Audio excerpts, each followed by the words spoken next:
Hello, everyone. Welcome to the Index podcast, where we come together every couple of weeks to discuss on-chain data, chart crimes, and metrics that move the crypto industry. Today, I have with me Hill Dobby, resident data house elf at Dragonfly.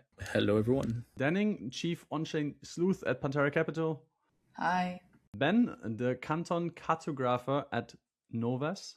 Hello, hello. And I am Boxer, and I am the community powers at Dune.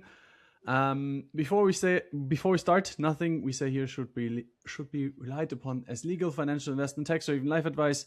We are acting independently of our respective professional roles. So, with that, welcome, Ben. Great to have you. Yeah, great to be here. Thank you.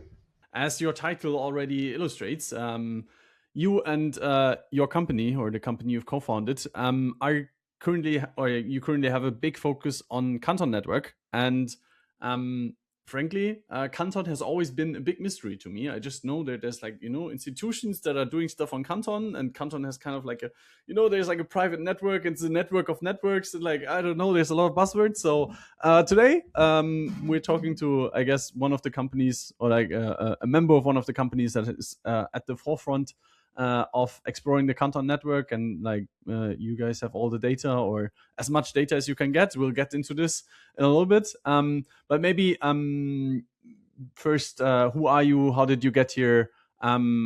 Since when has Noves been around, and what's the general introduction? Yeah, sure. Thanks. So I'm one of the founders, currently CEO of Noves. We've been around for about 5 years. We've always been pretty exclusively focused on blockchain data.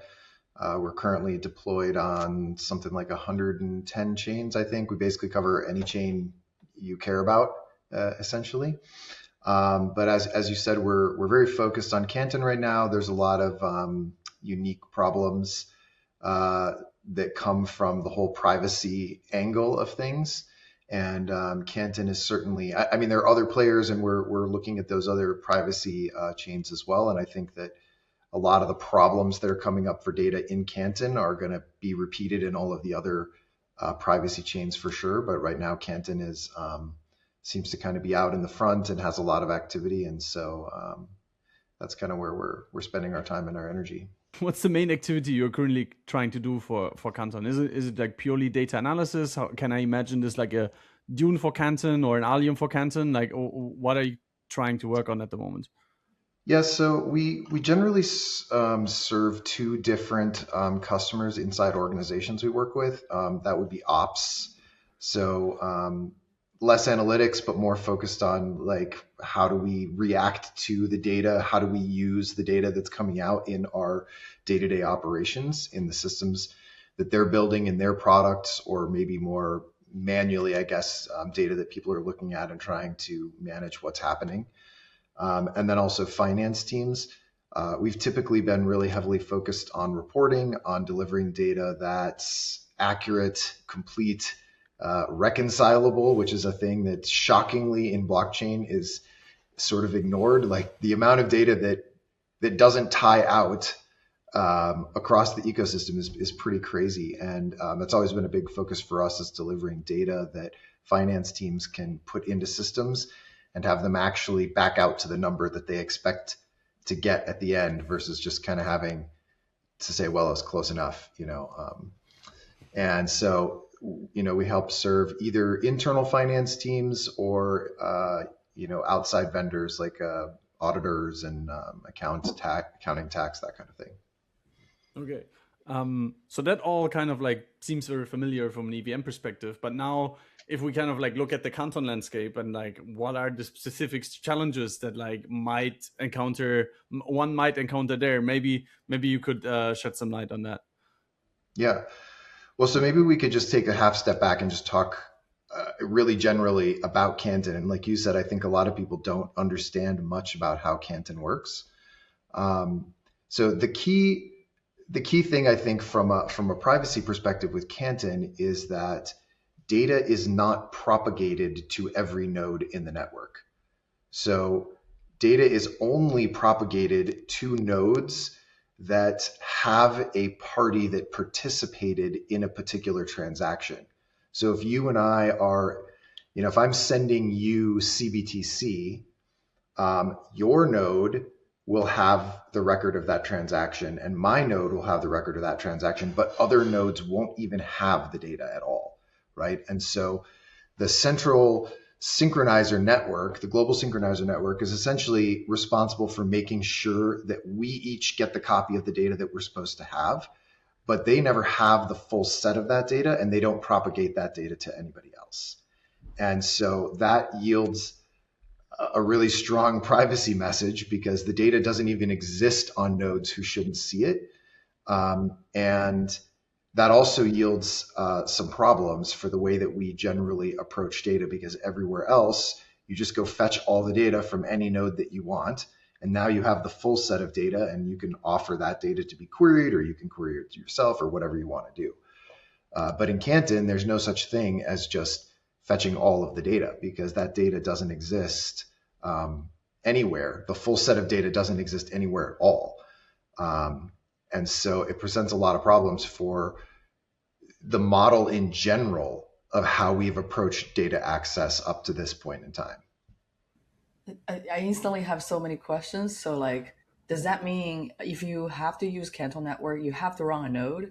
And second of Yes. all, okay. So there's no such thing as like self-onboarding. There's no such thing as self-hosting. The entire network is permissioned from the top to the bottom. So in order to operate a node, you can't just download the software and join the network. You have to actually have your node whitelisted by the super validators to allow your node to join the network at all. And then in order to have a wallet, unlike EVM or something like that, where it's just a cryptographically created thing, like if you do the math, you have the wallet, that concept doesn't exist in Canton at all. A wallet has to be hosted by a validator. So it's much more akin to how the traditional banking world works, right? Like you have to go to a bank and get a bank account.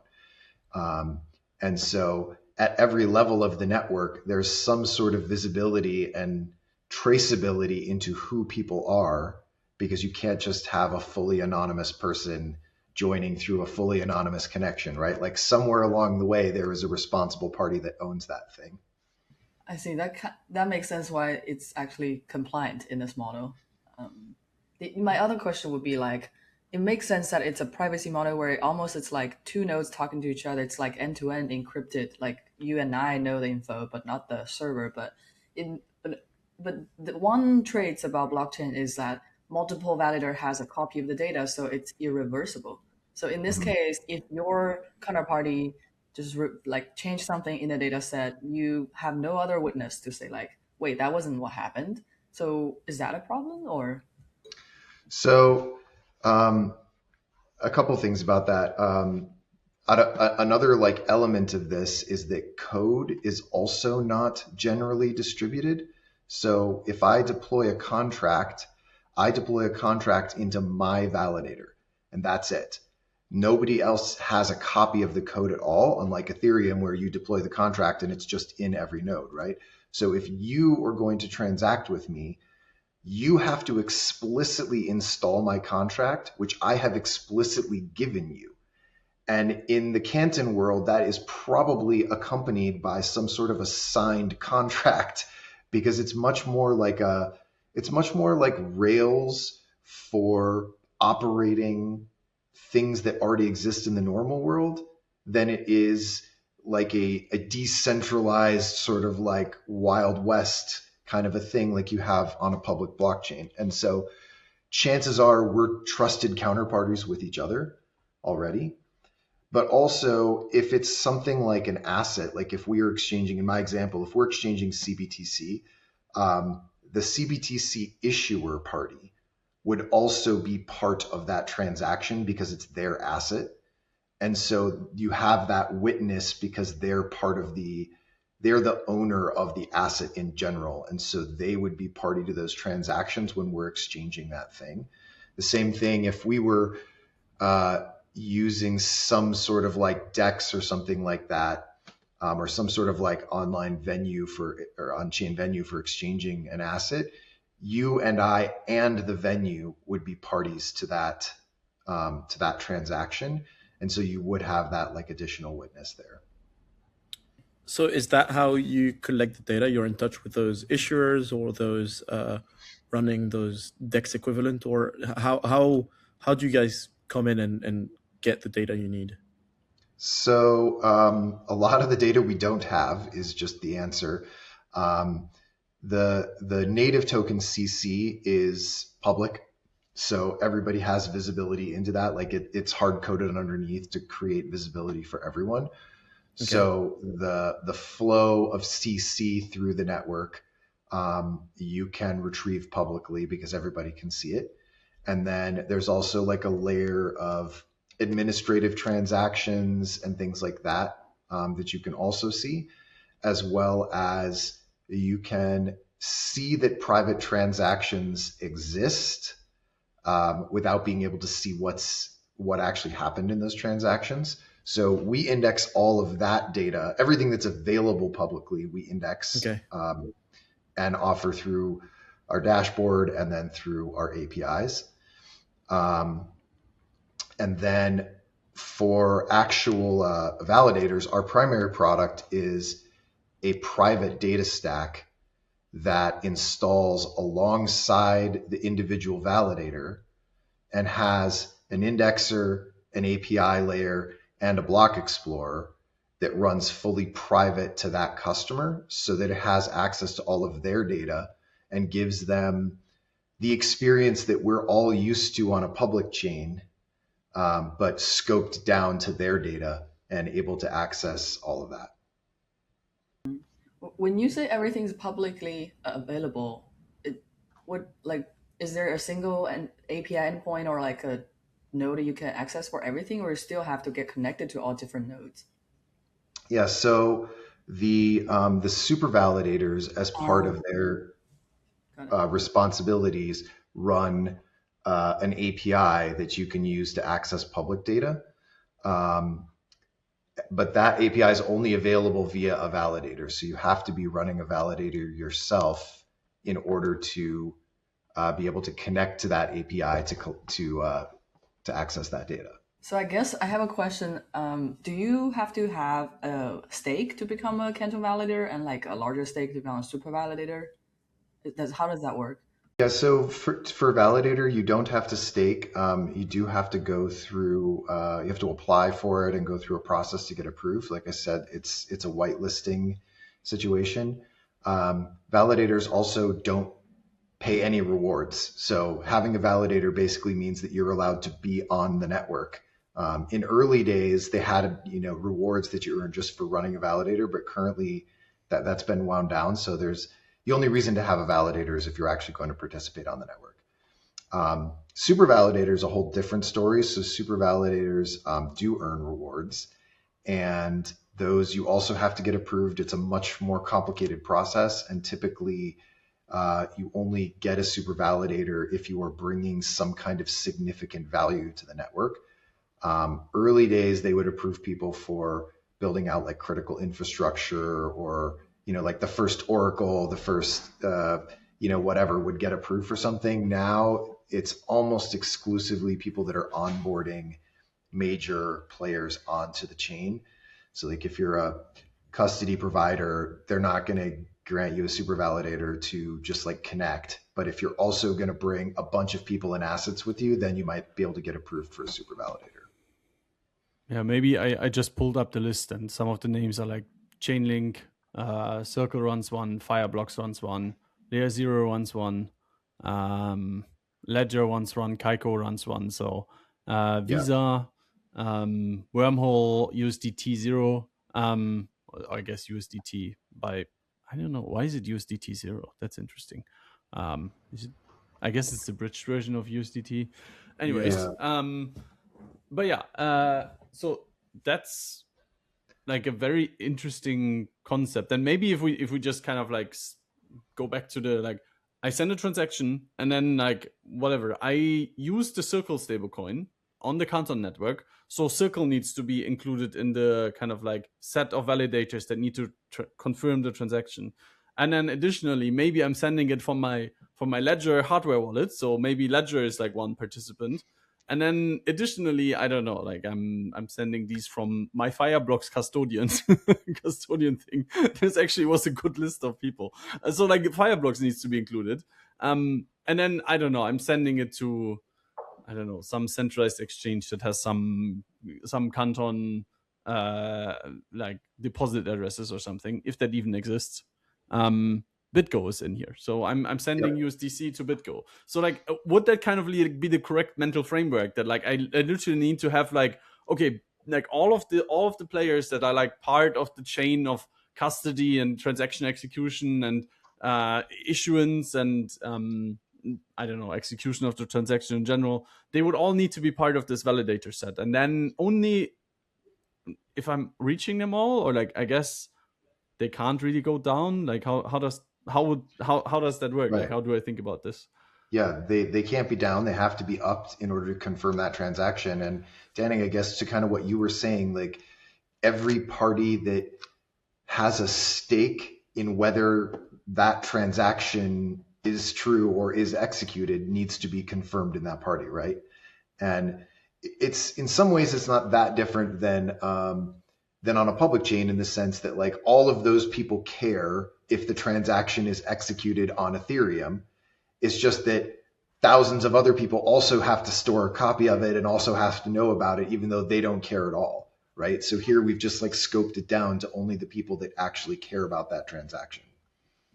Yeah, that makes sense. And I was just thinking about like keep the account balance is another maybe tricky thing, or like kind of basically like I don't know if there's the same concept of state, contract state or so, but in this case, like now that you explained to us that because if I'm a user wallet or so, I can tell anyone else after I transacted with someone, I say, oh, I used to have 200 USDC. I send some to people. I can still tell other people I have 200 USDC, but it wouldn't work in the case because Circle also have a copy of all your transaction records. So they will be keeping a ledger as well. Right. But Circle knows what the balance is. Right. Certainly. And in this case, actually, it does feel like a way more efficient in terms of data storage. Yeah, because for every app, right, you have significantly reduced the surface space of who's having to store all of that data. What are the network stats in terms of block times, TPS and stuff like this? How does it compare to other chains? I generally don't know. So blocks don't really work exactly in this. There aren't actually blocks in the sense that you have in Ethereum, I guess, because it's like peer-to-peer. It's just set up in a different way. So, sorry. Is it more similar to P2P, kind of like torrenting, in a sense where blocks aren't propagated and therefore it's just communicating between two parties, or how? It's more that there aren't blocks. Like transactions aren't arranged in the same way in a block, right? Like they're not cryptographically attached to a group of transactions all happening at the same time. Mm-hmm. And so so that doesn't have an exact analog, I guess. TPS, I am not sure off the top of my head. I think it's like in the 100, 150 range, something like that. I know that's definitely scalability is like a big area of focus right now because there's a lot of demand that wouldn't fit on the network if it were moved over at the moment. So they're like in a constant state of trying to work towards expanding that. The other thing is that we haven't touched on is, and I think Boxer, I think you said something about this at the beginning, but Canton does support the idea of separate synchronizer networks. So we've been talking about the global synchronizer network, which is operated by a bunch of parties, for the overall benefit of the network. But you can stand up and operate your own synchronizer network, which allows parties to run transactions independently of the global network as well. And there are people who run fully private Canton networks. So it's the same validator, it's the same client, but it can, when you want to send a transaction, you can basically say who you want to synchronize that through. And so if you operate your own, like if a few banks or something like that were to operate their own private synchronizer network, they could exchange transactions directly through that network without it even hitting the public network at all. And so our indexing of, like, for instance, we can tell that when a transaction is like sending a private token from one person to another, we can still see that there was a transaction, even though we don't know exactly what happened inside it. Things that happen outside the global synchronizer network, we have zero visibility because we don't have a validator connected to that network. And so we don't have access to even read the public data within that network. So that's like the shadow network, or like a BCC, basically. Yeah, I don't have a lot of info on this yet, but I think that the way that the future looks is many interconnected Canton synchronizer networks that serve different purposes, different sort of like pathways to reach particular parties, or maybe ideal pathways to reach certain parties, which will give you different levels of privacy and that sort of thing. Maybe we've talked a lot about how the data on Canton looks and how the data materializes, but not actually about what the data kind of like reveals. And I think maybe high level we can just start with like what even is the kind of like I guess the blockchain can have many use cases, but I think Canton specifically is set out to do kind of like institutional finance, right? And I just pulled up RWA.xyz, and there it's like, okay, Canton has a single asset with 330 billion in TVL, which is Broadridge DLR. So genuinely, no idea what this is. So Ben, maybe would you mind explaining? Yeah, so Broadridge is one of these examples of someone that runs a fully private network. So what happens inside Broadridge is fully opaque to us and to anybody else other than whatever they publish. So I know that they, and this is an area that we're actually working on our roadmap. But like Broadridge works with Kaiko to bundle up some of their data that then gets published and resold out, because there's no way to access any of that, but it's still interesting and useful for some people, right? And so again, that's kind of, I guess, one of the upsides, the downsides and the upsides here is you can't see the data, but it also means that they're fully in control of that data, like they would be if they were a centralized trading venue. And so they're able to handle that data however they want, monetize that data, et cetera, in a way that would be difficult if it was, Hyperliquid or some kind of like public venue. Yeah. I mean, Hyperliquid has its own special properties, let's call it. But that's a different conversation. But Broadridge is like some kind of financial infrastructure company, I take it. And they just use Canton as like a very boring backend technology where they're like, instead of using, I guess, like COBOL accounting systems from the 90s or the 80s, we're going to use like the modern technology of Canton and just kind of issue government bonds or stocks or equities. Like, is there any inclination to what they're actually doing with this, or is there literally like it's just a black box and they're saying like I'm going to plead ignorance here. I am sure that there actually is information. I don't know very much about Broadridge in particular because they're outside my sphere because it runs inside a fully private network, right? So like we don't see or touch their data. So from my day to day, they're just kind of like outside of that space. But yeah, I mean, essentially what you said, like they're a traditional finance company that's doing something that a traditional finance company would normally do, but now they're doing it on top of Canton rails.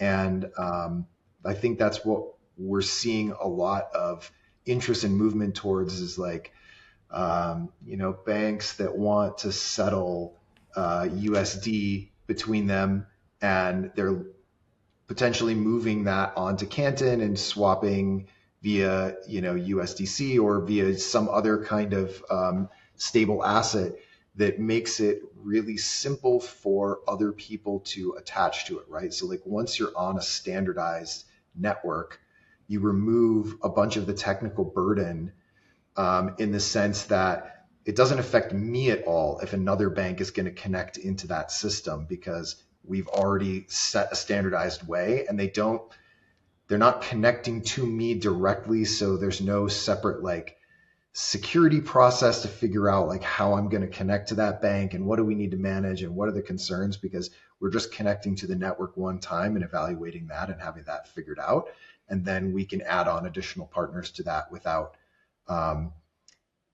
having an actual intermediary party per se, but also being able to just dynamically add people on. So in some ways, I think it's kind of this is why I think Canton is really getting its day in the sun, is that it's kind of combined elements from blockchain with elements from the sort of traditional world. And it's kind of like cherry picked the pieces that make it really appealing to regulated institutions and more traditional finance people.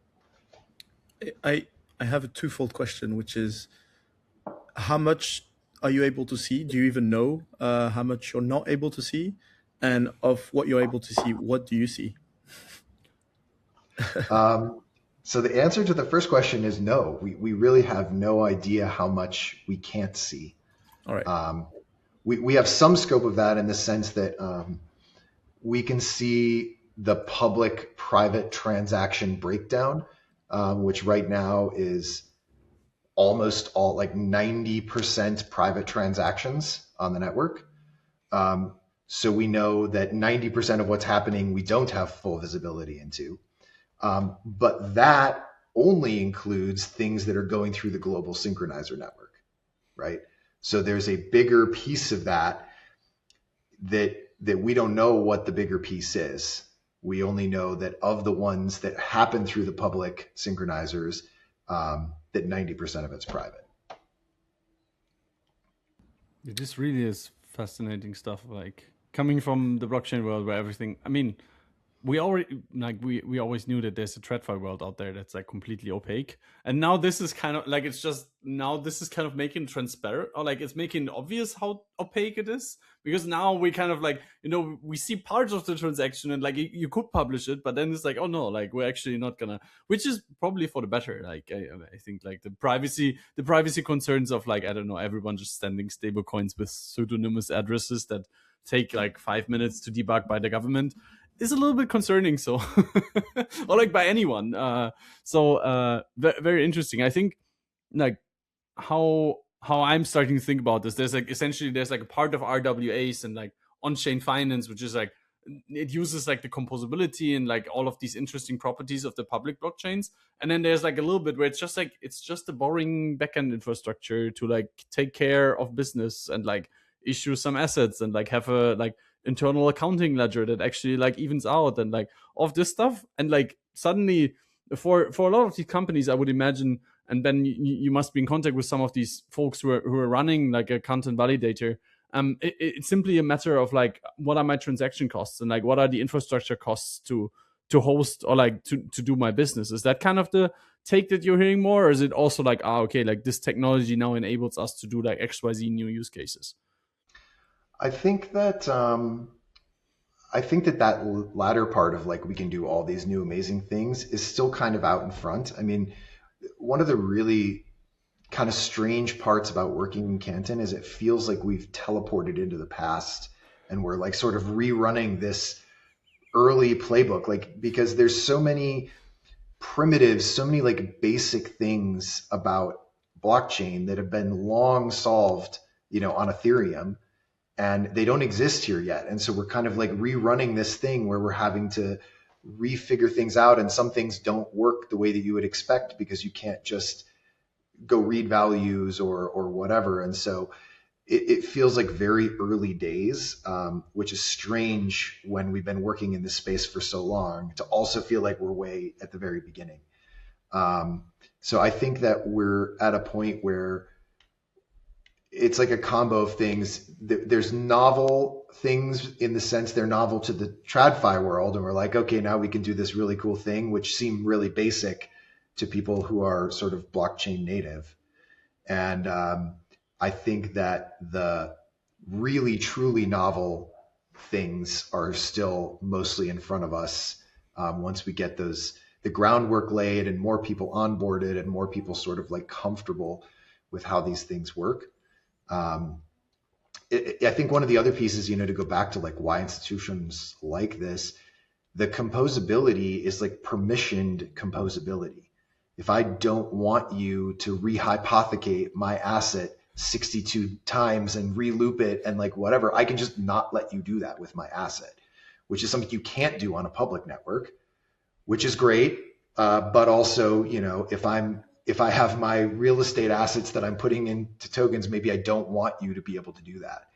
And so that's going to slow down those kind of like innovative pieces.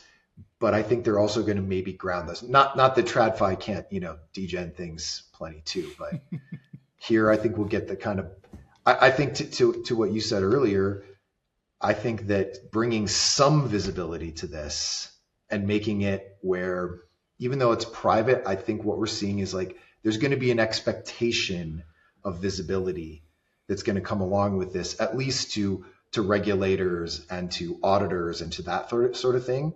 And blockchain is going to make it harder to hide things because we can surface the real answers and the real data in much more real time, which I think should help install a little bit more responsibility in the places where we've seen bad behavior on the TradFi side.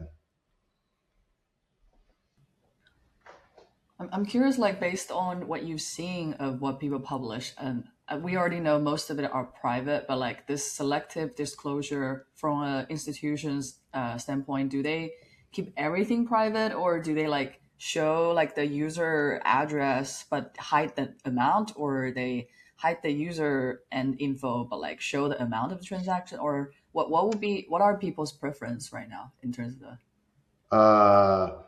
So I think in a lot of ways your question assumes a level of maturity in the ecosystem that doesn't exist yet. I don't think there's any kind of like norm or standard or anything like that. People really are still figuring out how do we even get our data to give it to somebody if we wanted to, right? So the privacy that's there is basically whatever is the default. And I don't think right now, I'm not aware of anybody that's like publishing additional information publicly. We're working with a couple different teams on even things like how do we verify balances if someone needs to know how much someone actually has. There's like not really a good way to do it right now. How do we prove? We're working with a team that's building a ZK thing for proving token issuance. Like, how do we know that Circle didn't mint $600 billion of USDC? Because we don't have a way to see that. Like, it's invisible to us, right? So there's some like really basic things that are still, there's just like not an established way to do it. And we're trying to figure out how to do that. I see. So I can't even prove that a transaction happened if to someone else who wasn't one of the parties. I can't tell them. What I would say is there is no standard way to do that. There's no like accepted way of like, this is how I show and prove that a private transaction did take place. Does that it's a little good. Oh, I was gonna say, does that kind of offload this like credible data layer to teams like Noves? I was wondering, yeah, what's the data? I think so. I hope so, right? Like that's kind of the thing is like this puts from a blockchain perspective, this puts a massive load back onto individual teams that you don't necessarily have in the public side, because in the public side, somebody can just solve it and put it on Etherscan and it's just like done or whatever. And here you can't do that. At the same time, all of these people are used to doing that because they all have their own internal banking systems or whatever that they're using, and they always had to have some way to report that data. And so what we're looking at is, how can we build something that solves this one time generically like we have on the public chains, but deployed and operated in a private way like they're used to in the traditional world, and sort of like get the hybrid best of both worlds where we're already a connected independent third party that can prove that what they're saying is true without them having to prove it procedurally. Because right now you prove it because like I have a paper trail that says this person looked at it, this person did it. We know they didn't change it because there's an access log, blah, blah, blah, blah. But we can shortcut all of that and just say this data came straight from the chain and it's definitely true and here's a proof. Now we've cut a lot of procedure and operational stuff out and solved it one time without having to make the data public. Remind me again, the super validator do not neither code like a copy of everybody's record. No. Okay. Got it. Yep. What are you seeing happening on the network? So there's a couple things that are going on right now. There was a lot of like incentives and rewards and stuff like that in the early Canton days. That stuff has mostly wound down. The validator rewards and stuff wound down. There's app reward stuff that's like really fallen off. So we're kind of at the tail end of a bit of an exodus where you had a bunch of people that were in early just for rewards and stuff like that. And those people have pretty much either shut down or are in the process of shutting down. So we've seen a lot of fall off there. And at the same time, the bigger, slower moving entities that weren't going to like jump in 2 months or whatever are running their pilots. They're in stage 2 or stage 3 or things like that. So I think that we're kind of in this like changeover phase where we're winding down the early people and we're kind of like starting to actually see the real businesses, the real institutional side coming in. You mentioned that it is back a few years if we compare it to other existing blockchains like Ethereum. But what type of activity would you say you view mostly? Is it mostly just token transfers? Is there any kind of start of dexes? Are vaults a thing? Where are we relative to what we're seeing on the other chains? They're doing I don't know off the top of my head, but a significant portion of the overall traffic on the network. So there is something other than just token transfers going on. There are a lot of wallets and token transfer type things. And I know a lot of the trading is still happening on centralized exchanges. But I was talking to a market maker and they said that they are doing some of their activity on chain now, but there's just like not enough liquidity yet to be able to do the bulk of their trading there. So I think that we are still waiting on some primitives. Like the trading experience on the dexes leaves a bit to be desired. It's no Uniswap. We're still trying to get up to that same sort of like level of experience. And I think that's probably holding things back a bit. But at the same time, like I mentioned, I think that there's just like a lot of use cases that are in trials right now that we don't see a lot of on the public chains. And ultimately that's what's going to drive the real like cash settlement and that sort of thing is what's going to really drive the network adoption in the long run. But right now we're still in kind of like a phase where it's just like some retail and that kind of thing. This was super interesting. Before we finish this, we wanted to take a look a bit at your at the dashboard you provide and see some of the data for ourselves. If you have some ready on hand, that would be great. Shout out to Christian from Noves who shared this dashboard with us that made this episode happening. I've learned so much, but yeah, just want to put it out to our audience. Noves made this dashboard about all around Canton data. There's a network overview. I was interested to learn, there's a network burn here. So is there like a EIP 1559 type of economics thing going on for Canton token or? So the way that Canton works is every transaction uses a certain amount of traffic. It's basically goes by literal bytes of traffic exchanged because like we talked about, there's the global synchronizer network essentially has to shuttle your data between the parties that need that data. And so the amount of data that you have synchronized is what you're charged for. And so you basically buy traffic with CC and you have a traffic balance, and then you just are billed against that balance every time that you send a transaction to be synchronized. Gotcha. Is the network burn or the traffic, is it available per transaction even though they're private? I believe the network burn, the network burn is the rate per megabyte is like a fixed amount basically.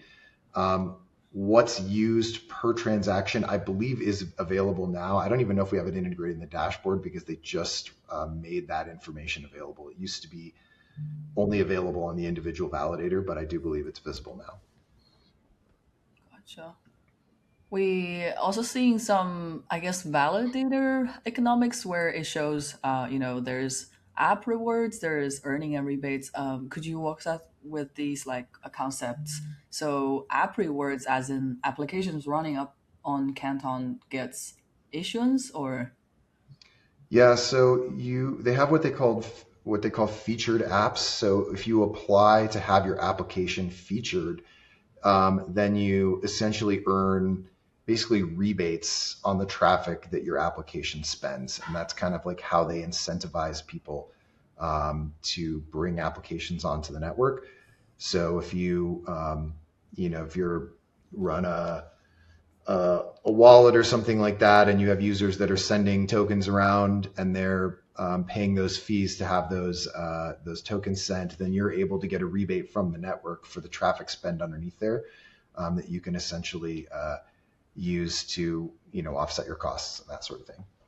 Gotcha. Yeah, I'm seeing here the biggest consumption app is Tempo, the trading app, as you mentioned, and there's Console Wallet and Send Wallet seems to be the biggest wallet Yep. in that work. Cool. Yeah, super cool. One other thing is you list all the parties here. I believe these are validators and apps. Is the only way how do you label them? Do you have to basically talk to them and then label their nodes or so? Yeah, so we have a couple different sources for those. Because validators are like identified parties, like we know who the validator is because every validator has to go through a public listing process, basically, right? So at a minimum, we know who runs the server that party is on. Whether we know what that specific party is or not is like a different question. So we do some manual labeling, especially for bigger parties. And then we have a couple of data sources that we pull from in order to get labels.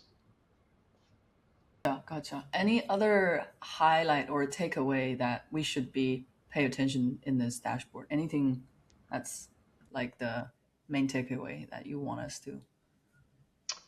I think that the interesting things are the level of private transaction. If you go back even 2 or 3 months, that would have looked completely different. Like most transactions were public. Oh yeah. Now they're almost all private. So that's a pretty interesting like shift in what we're seeing.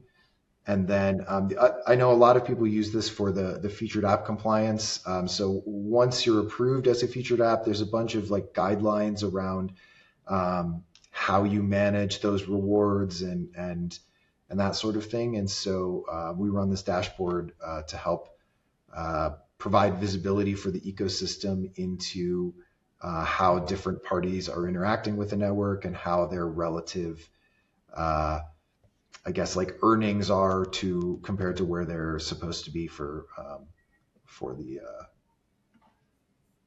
the featured apps.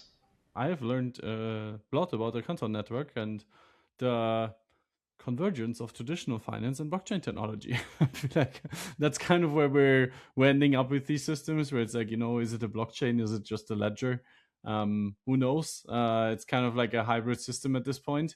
But super cool to see, or like to hear about the internals and the specifics from a data perspective, and then also kind of like looking at the broader ecosystem. So thanks so much for coming on, Ben. And yeah, I think if anyone wants to have some Canton data or is running a node and needs additional data, reach out to Ben. But Ben, maybe what is there anything you want to leave us with? What's coming up next for Noves? Yeah. Thanks so much for having me. It was really fun talking with you. I think for us, there's a couple things we're focusing on. One is merging public and private data. So everything that we looked at on the dashboard is the public side. We run a complete data stack and app on the private side.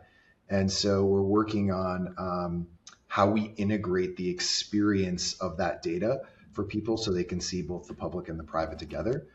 And then the other big piece that we're working on is something that we touched on, which is how do we safely move private data into the public sphere or into other partners. Like if you need to get data to an auditor or you need to get data to a regulator or to a partner, how do you do that in a way that's safe and that's sort of like standardized, I guess, so you don't have to solve that one-off the same way that the network is handling, the actual exchange of that data. So okay, very interesting.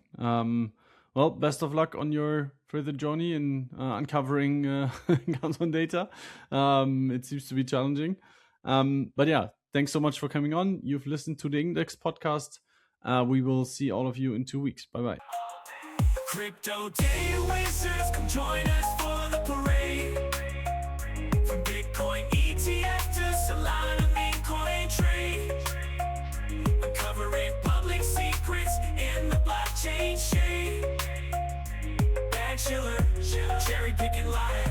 We call them out and set chart crime on fire.